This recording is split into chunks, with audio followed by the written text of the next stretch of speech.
존경하는 강원도민 여러분, 안녕하십니까? 작년 탄핵 전국에서 탄핵 무효를 외치던 국민들의 눈물이 결실이 되어 새롭게 창당된 태극기 애국신당 새누리당 강원도당 위원장 정암철입니다.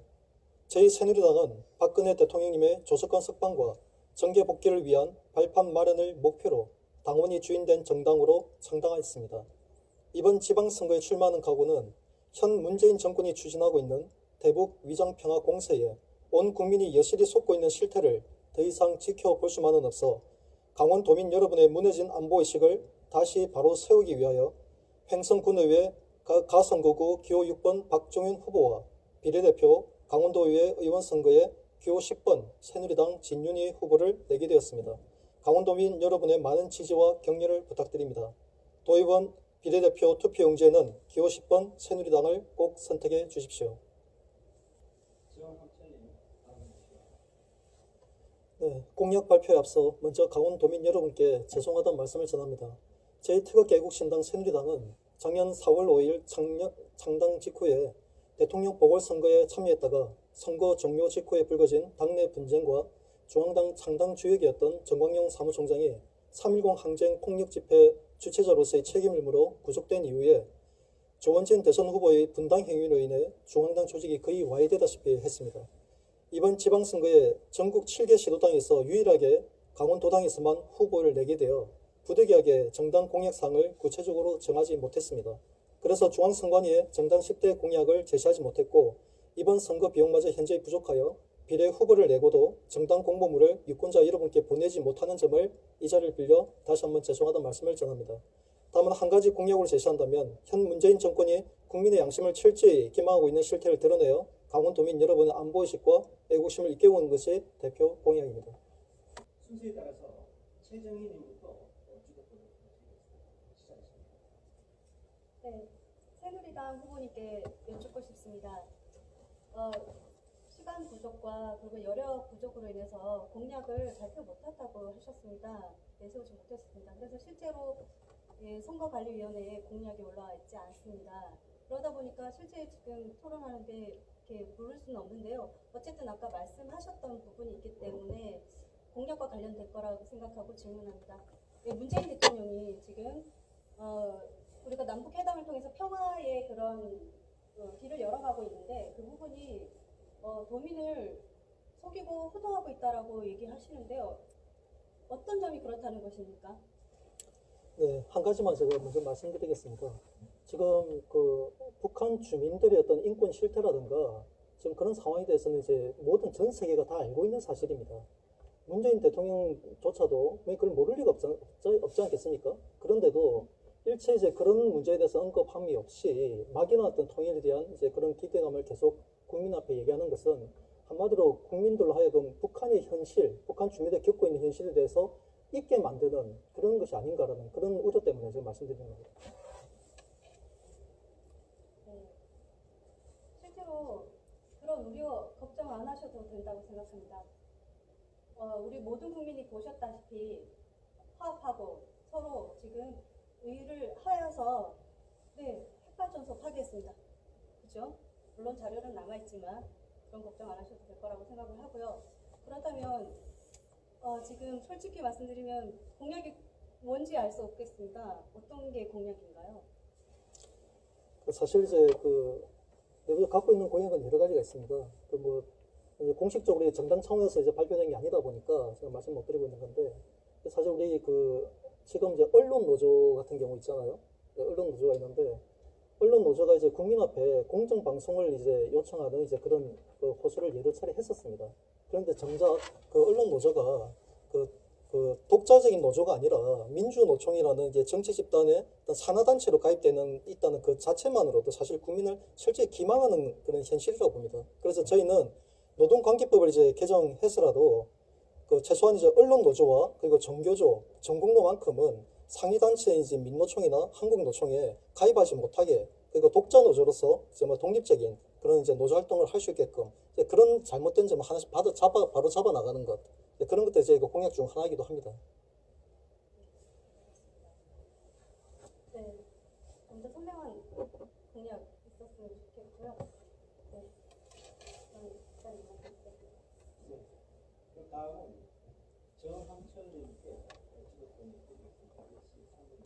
네, 녹색당 최정희 후보님께 질문 드리겠습니다. 그 녹색당 이제 10대 공약 중에 보니까 세 번째에 성평등한 사회를 만들기 위한 공공정책을 수립하겠다는 공약 중에 낙태죄를 강력하게 폐지한다. 그리고 퀴어 문화 동성애 축제죠. 공식 후원 및 참가라는 제안이 있던데 저출산 문제가 국가 문제로 대두되고 있는 가운데에 동성 간의 참된 사랑인 우정이라는 가치가 성적 쾌락의 대상인 동성애로 왜곡돼서 저출산의 늪으로 더 빠져들 가능성이 농후한데 건강한 가정을 통한 출산 장려 문제와 대치되는 공약은 아닌지 답변 부탁드리겠습니다. 네, 동성애를 무엇인가 정상적이지 않다, 비정상적으로 본다는 것 자체에서 문제가 있다고 봅니다. 그들은 선택한 것이 아니라 그들이 그렇게 자연적인 그러한 성적 지향을 가지고 있는 것에서 다른 관점으로 보시는 것 같습니다. 녹색당 존재하는 그 모든 생명들이 가지고 있는 그 본질 정체성 인정합니다. 그리고 낙태죄 얘기하셨습니다. 여성들이 낙태하게 되는 그런 이유들, 과연 여성이 생명을 존중하지 않기 때문입니까? 가정을 유지하지 않으려고 하는 그런 자세입니까? 이 문제에서는 도덕적으로 지탄받을 수 있으나 여성이 낙태를 하겠다, 생명을 지우겠다 이런 것을 사법적으로 처리하는 국가의 그런 폭력적인 상황 거부하고 있습니다. 낙태죄 폐지, 녹색당 끝까지 같이 하겠습니다. 네, 물론입니다. 그 낙태죄 문제는 여성만이 문제가 절대 아니죠. 남자의 책임이 더 크다고 저도 인정하고요. 그리고 동성 간의 이제 우정이라는 가치가 상실됐다는 것에 대해서 참 안타깝게 생각합니다. 그 다음으로 노동당 그 김진국님께 질문드립니다.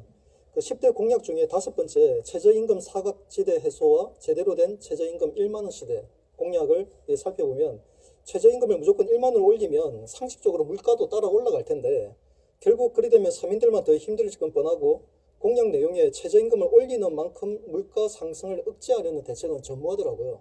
그에 대해서 어떤 대책이 있다면 좀 제시를 부탁드리고 6번째 공약인 이 차별과 배제 없는 공공부문 비정규직의 비정규직화라는 내용 중에 기간제 교사의 정규직화가 있던데 정규직에서 취업이 그만큼 어려운 시기에 비정규직인 걸 알면서 쉽게 채용되는 사람이 노조망을 결성해서 으쌰으쌰 데모만 하면 정규직이 되는 실태, 바로 그게 또 다른 차별이 아닌가 생각되거든요. 그에 대한 입장을 좀 부탁드리겠습니다. 예, 최저임금 이야기가 나올 때마다 단골로 나오는 얘기가 바로 물가 인상 이야기입니다. 그런데 어찌 보면 이 물가 인상이라는 얘기는 최저임금을 올리지 않기 위한 수단일 뿐이지 실질적으로 우리가 가처분 소득이 지금 현재 굉장히 적지 않습니까? 이 가처분 소득을 늘리고 소득 주도로 늘리고 하는 과정이 중요한 것이지. 제한된 시간이 있기 때문에 다음은 김진국 의원님 드리겠습니다. 예, 먼저 우리 녹색당 또 우리 민중당 토론자들께서 말씀하신 탈핵과 그리고 평화특위 구축, 평화 구축 이 문제에 대해서는 이 노동당에서도 아주 적극적으로 지지를 표합니다. 우리 새누리당 정한철 의원님께 한번 질문을 드리겠습니다. 지금 이제 말씀하신 하는 걸 듣다 보니까 박근혜 대통령 탄핵에 대해서는 아직까지 부정하고 싶으시는 그런 얘기 들었는데요. 2016년 말부터 수차례 걸친 촛불 집회에서 연인원 약 2천여만 명이 참여하였습니다. 이 흐름은 매우 거대한 흐름이라고 생각이 드는데요. 이 흐름에 대한 개성 어떻게 생각하시는지 좀 의견을 주시겠습니다. 네, 물론입니다. 저는 사실 제 2004년도 박근혜 사랑하는 모임 박사모 창립 멤버이기도 합니다. 그래서 누구보다도 박근혜 대통령에 대한 애정이 각별하다고 봐도 과언은 아니겠죠. 근데 지난번 탄핵 정권 사태에서 벌어졌던 최순실 관련 내용을 보면서 가장 솔직히 실망했던 사람들이 저와 같은 사람들일 겁니다. 오히려 이제 박근혜 대통령을 끝까지 비난했던 사람들은 오히려 그 최순실 사태를 또 호기로 환영하지 않았을까 싶거든요. 정말 실망했던 우리는 결국 박근혜 대통령 우리 국민들 향해서 철저하게 사과를 하셨습니다. 눈물로서 용서를 구했고 그리고 스스로 임기까지 단축시키겠다고 국회의 그 결정을 기다리겠다까지 얘기하신 분입니다. 그런데 지금 언론에서는 철저하게 박근혜 대통령이 그 사과 발언이라든가 이런 걸 철저하게 은폐를 했고 마치 박근혜 대통령이 스스로 자기가 뭘 잘못인지 모른다는 식으로 이런 식으로 언론 계속 몰아갔거든요. 그게 좀 너무나 안타깝다는 거고 지금 박근혜 대통령이 지금 또 여성 대통령 물론 이제 뭐 여성이라는 이유로 뭐 잘못에 대해서 뭐 면피된다고 할 수는 없겠죠. 하지만 지금 그 고령의 연세에 그 24년형인가요?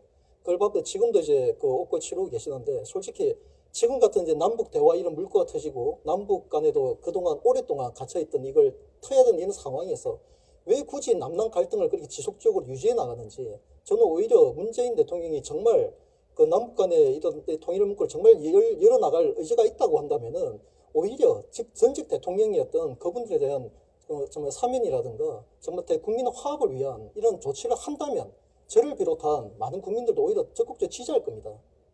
예. 그 박근혜 전 대통령 같은 경우는 뇌물 수수 및 권력 남용에 대한 범죄가 분명히 사실 드러났죠. 네. 근데 그러한 범죄 사실이 있음에도 불구하고 감동적으로 사죄를 하고 용서를 구한다고 얘기했다고 해서 처벌이 사라져서는 이 나라는 나라가 아니지. 네, 그건 물론이죠. 예. 네. 이상입니다. 네, 다음 이승진 예, 새누리당에서 나오시는 전함철 질문들이 있습니다. 제가 좀 몇 가지 좀 확인하고 싶은 게 있습니다. 원주에서도 우리 정함철 위원장님 자주 뵙기도 했는데요. 기억이 그렇게 썩 좋지 않습니다. 한 가지 묻겠습니다. 지금 서북청년단 대변인 지금도 맡고 계십니까? 네, 그렇습니다. 서북청년단이 지난 해방정국 때 방공 우익 테러로 악명을 떨쳤던 그런 단체입니다.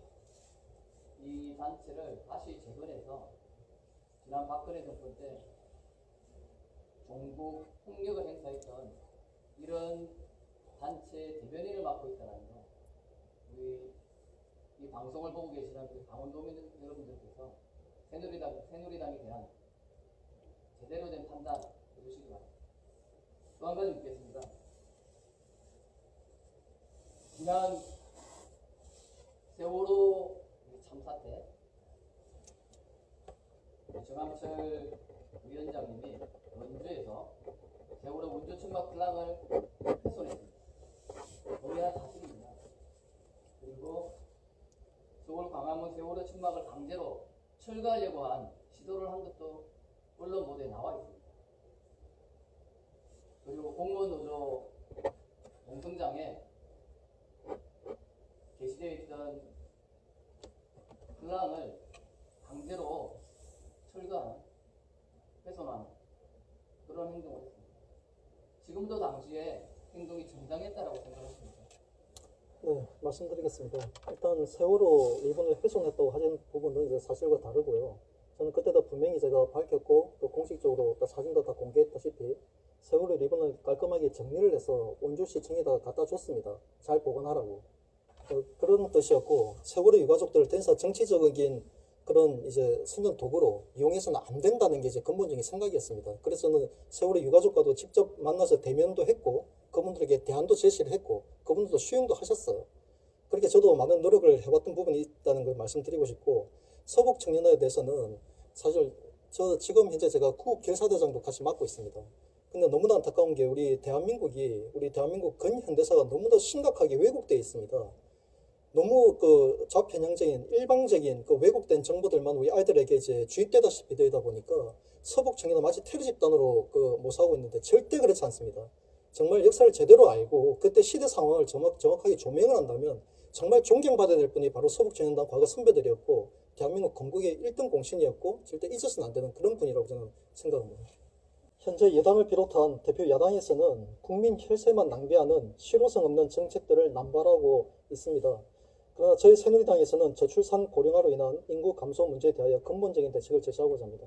우선 저출산 문제를 해소하기 위해 출산 장려금을 지원하는 대표적인 혈세 낭비 정책은 즉각 폐기하고 젊은 남녀가 출산을 기피하는 핵심 이유가 우리 사회에 만연한 음란 문화 확산에 따른 성윤리 파괴와 가정윤리 파괴로 인해 동성애 확산과 낙태 등 생명 경시의 풍조가 만연한 것이 출산 기피의 근본 원인임을 자각해야 하며, 이를 타개하기 위해서는 모든 종교단체와 종교인들이 앞장서서 음란 문화 확산을 막고 가정윤리와 성윤리 회복을 위해 모든 국민이 함께 앞장서야 할 것입니다.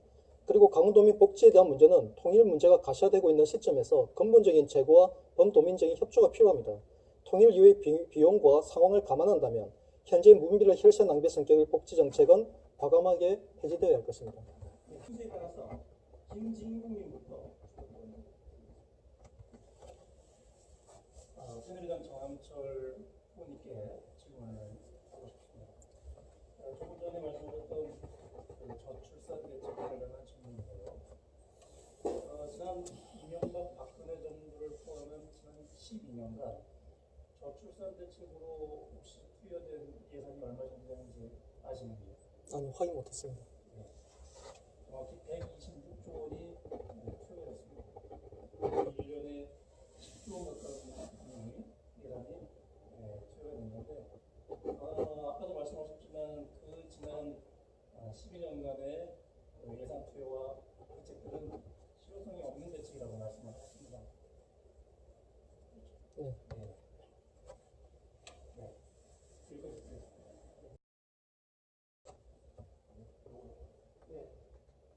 그럼 다음 최재희 주도권이 인사하십니다. 네.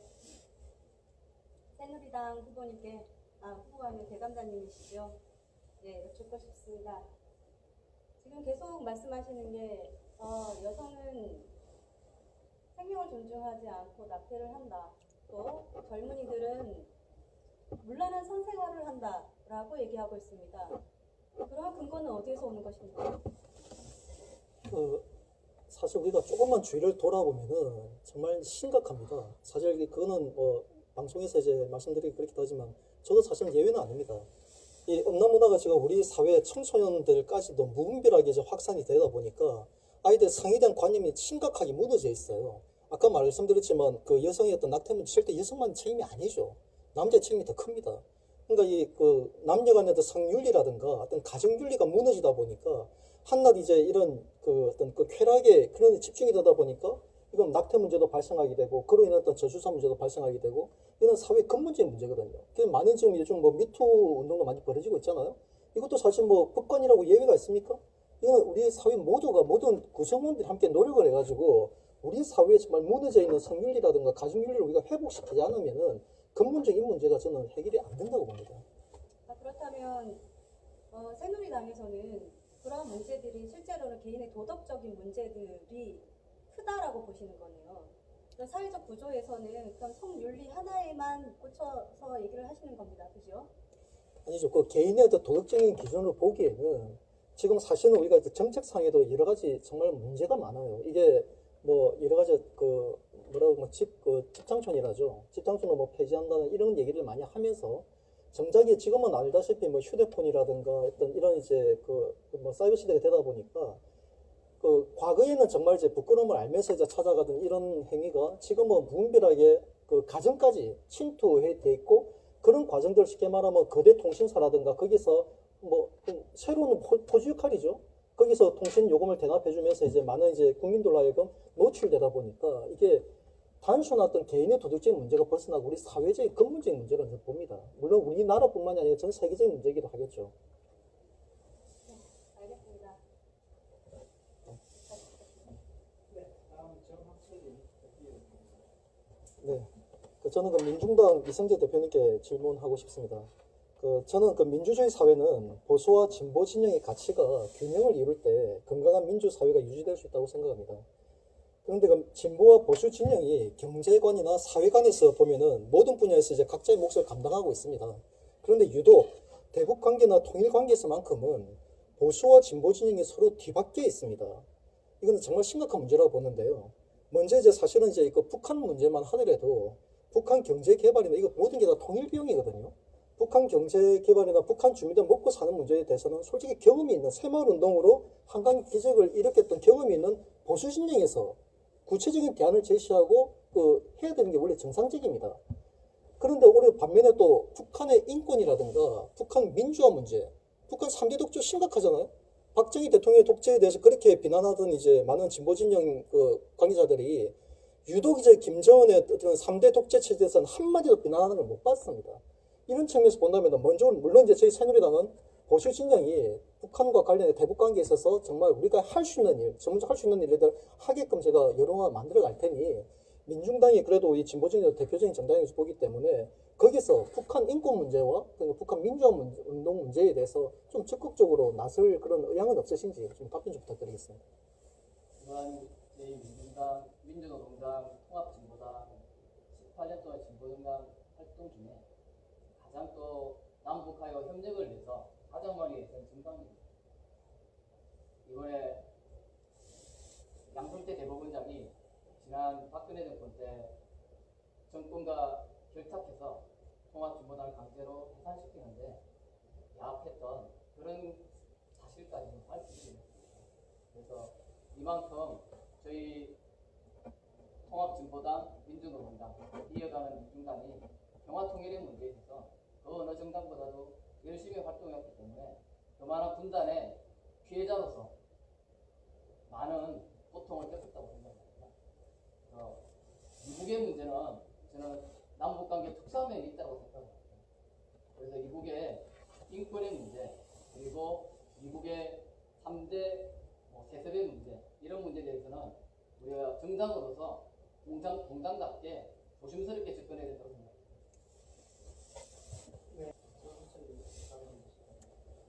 존경하는 강원도민 여러분, 평화를 구걸하는 자 노예가 되고 전쟁에 대비하는 자 평화를 누린다는 말이 있습니다.